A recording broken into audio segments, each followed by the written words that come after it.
തെളിച്ചമേകാൻ പൊൻപുലർക്കാലം വെളിച്ചമാകും നുറുങ്ങുവെട്ടം പക്ഷിപരാഗം തെളിച്ചു കാട്ടും വരുന്നു ദൈവം മനസ്സിനുള്ളിൽ തിളക്കമേകിടാൻ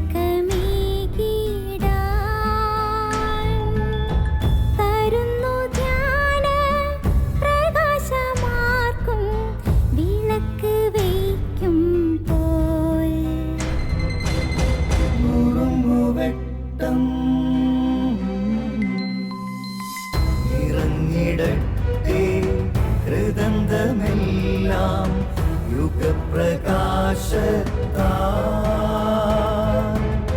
മറഞ്ഞിടട്ടെ മാനാന്ധകാരം യുഗപ്രസാദത്താൽ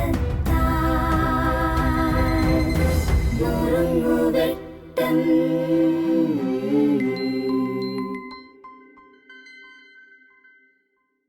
സ്നേഹമുള്ളവരെ, നമുക്ക് വളരെ പ്രിയപ്പെട്ട ഒരാളാണ് മദർ തെരേസ. മദർ തെരേസയുടെ സൗഹൃദ വലയത്തിൽ ഒരുപാട് പേരുണ്ട്. അപ്രകാരമുള്ളൊരു വ്യക്തിയാണ് മാധ്യമ പ്രവർത്തകയായ എലിൻ ഈഗാൻ.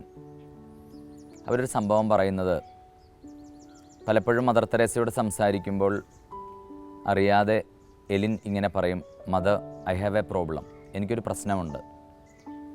ഏത് കാര്യം പറയുമ്പോഴും അറിയാതെ ഐ ഹാവ് എ പ്രോബ്ലം എന്ന് എലിൻ ആവർത്തിക്കുമായിരുന്നു.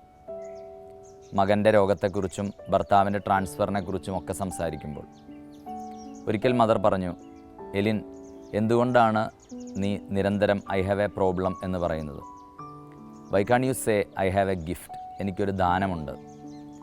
പിന്നീട് വളരെ പണിപ്പെട്ട് എലിൻ തൻ്റെ ആ ഒരു ശൈലിയെ മാറ്റി ഇങ്ങനെ പറയാൻ തുടങ്ങി, മദർ, എനിക്കിങ്ങനെ ഒരു ഗിഫ്റ്റുണ്ട്, ഇന്ന രോഗം. ഒരിക്കൽ മദർ തെരേസയോടൊപ്പം അവർ യാത്ര ചെയ്യുകയാണ്. ഒരു അപരിചിതമായ എയർപോർട്ടിൽ അവർ കുറേ സമയം ചില ഫ്ലൈറ്റ് ഡിലേ ഒക്കെ കാരണം വെയിറ്റ് ചെയ്യേണ്ടി വന്നു. മദർ തെരേസയോട് ഇത് പറയാൻ ചെന്ന എലിൻ പറഞ്ഞു, മദർ, നമുക്ക് ഒരു ഗിഫ്റ്റുണ്ട്, അടുത്ത ഫ്ലൈറ്റ് 6 മണിക്കൂറിനോ ശേഷമാണ്. ഒരു പരാതിയും കൂടാതെ മദർ തെരേസ ആ എയർപോർട്ടിൽ തൻ്റെ ചെറിയ ആ ബാഗിനകത്തുള്ള ബൈബിളും ധ്യാന പുസ്തകവുമായി അവിടെ ഇരുന്ന് പ്രാർത്ഥിച്ചുകൊണ്ടിരുന്നു.